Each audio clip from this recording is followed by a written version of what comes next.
I spoke to you about this before our interview, but it seems like whenever a Catholic wants to hold a fringe, more liberal, if you want, view within Catholicism, they often blame it on the Franciscans unfairly.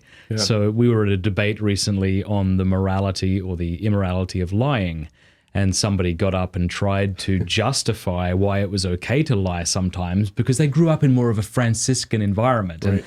And speak to that. Right. So I would say that just as that's a distortion of the Franciscan tradition, right? It's not traditional at all, right? It's some sort of moniker that means I like this. It's Franciscan, I like it. Yes. Right? It's kind of like the word cool. What does the word cool mean?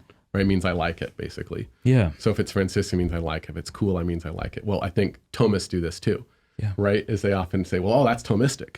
Right? Or Thomas said that, or Thomas would say that, right? As if that just is sort of immediate approval. Yeah. But those are really Thomers, not Thomists. Yeah. Which, by the way, that distinction came from Jared. What does that mean, Thomer? Somebody that doesn't really know what they're talking about within the Thomistic school. Yeah, I mean, it's like an ideological Thomist. Yes. Like, I remember there was a YouTube video that the picture was said Aquinas equals Catholicism. Yes. And to me, that's a Thomer. That's a sure sign of a Thomer being there. Yes. Right. It's like, no, Thomas wouldn't say that. No. And nobody says that who knows anything about theology. Yeah. But there's a kind of knee-jerk move to Thomas because he is the universal common doctor. He is a genius. He's an organizational teaching master, right? His Summa is the paradigm Summa. Even though there were other Summas written, that's the paradigm one, mm-hmm.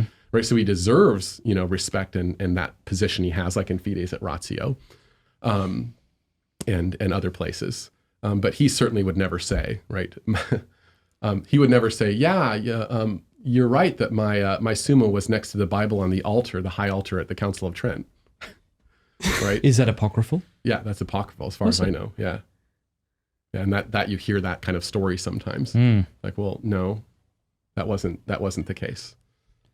So I think that Thomers to me are examples of ideological Thomists. They might be well motivated. Can I bore you with a short satirical article from Eye of the Tiber, which is sort of like the Catholic Babylon Bee? Okay. It says, self-proclaimed Thomist admits he knows nothing of Thomas. Spokane, Washington. It was reported this week that Gonzaga University grad and self-proclaimed Thomist Stephen Hillers knows virtually nothing about the works of Thomas Aquinas.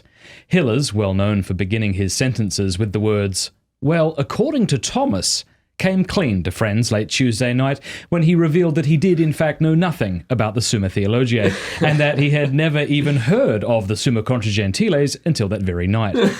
"We always knew he was full of it," a friend of Hiller's said, but on Tuesday when Steve said that, according to Thomas, the biggest human temptation was to settle for too little, that was too much. I called him out on it.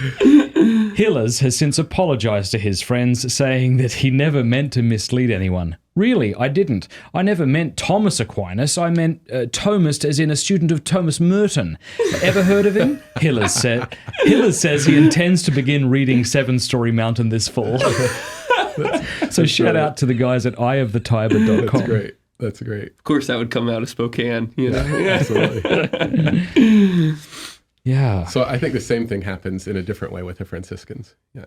And the same thing is like that person probably has never read Bonaventure, probably has never read Scotus, probably didn't know that Maximilian Kolbe was in that tradition, right? Like just ignorance. I mean, I find there's a kind of special ignorance of the Franciscan intellectual tradition that I care about exposing. Yep. Right, my gadfly moments. Yeah.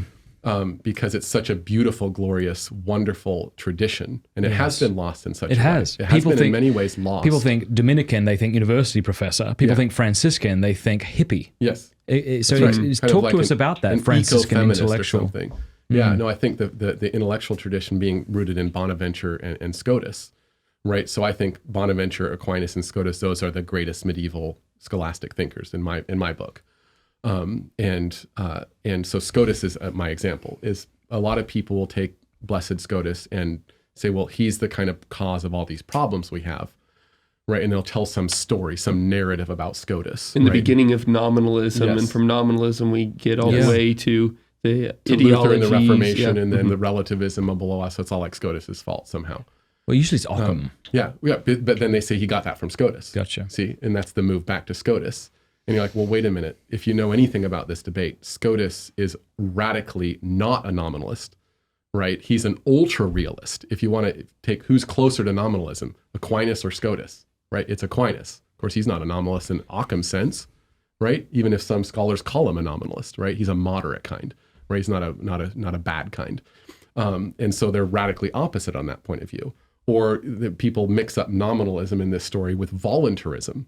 Mm-hmm. So Occam, For those at home, explain real quick nominalism and voluntarism. So nominalism is the idea that the when we think about universal things like dogs in all places and all times, like a universal dog, let's say, that's not really getting us to a feature of reality that's in common with all dogs. It's really just getting us to a kind of a grammatical level of how we use the word. There's something about the word that's the same that unites all of our uses, but there's nothing transcendental about the nature of the world that we're getting in touch with through these universals.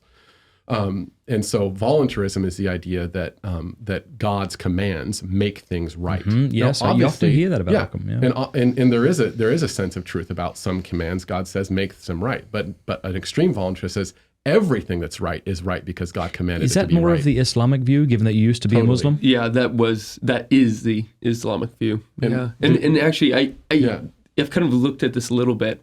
I need to write this one day, but Al-Ghazali, who's kind of like the St. Augustine of the Muslim world, he was actually on the curriculum for Oxford, Cambridge, Paris, during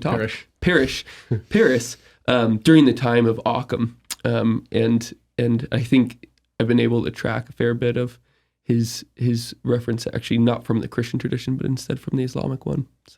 So that extreme voluntarism, that sort of absolute power of God being, God can command you to hate him. Occam said that, right? Whereas Scotus said that's logically impossible, right?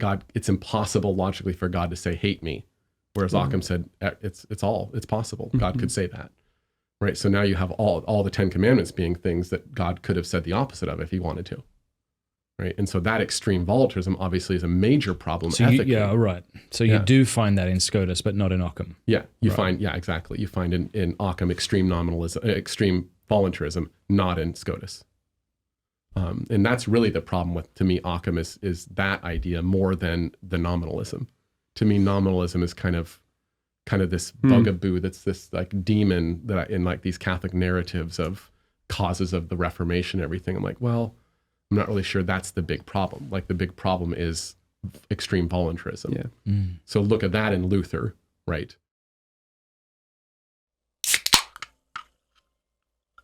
If you like that clip, be sure to like and subscribe.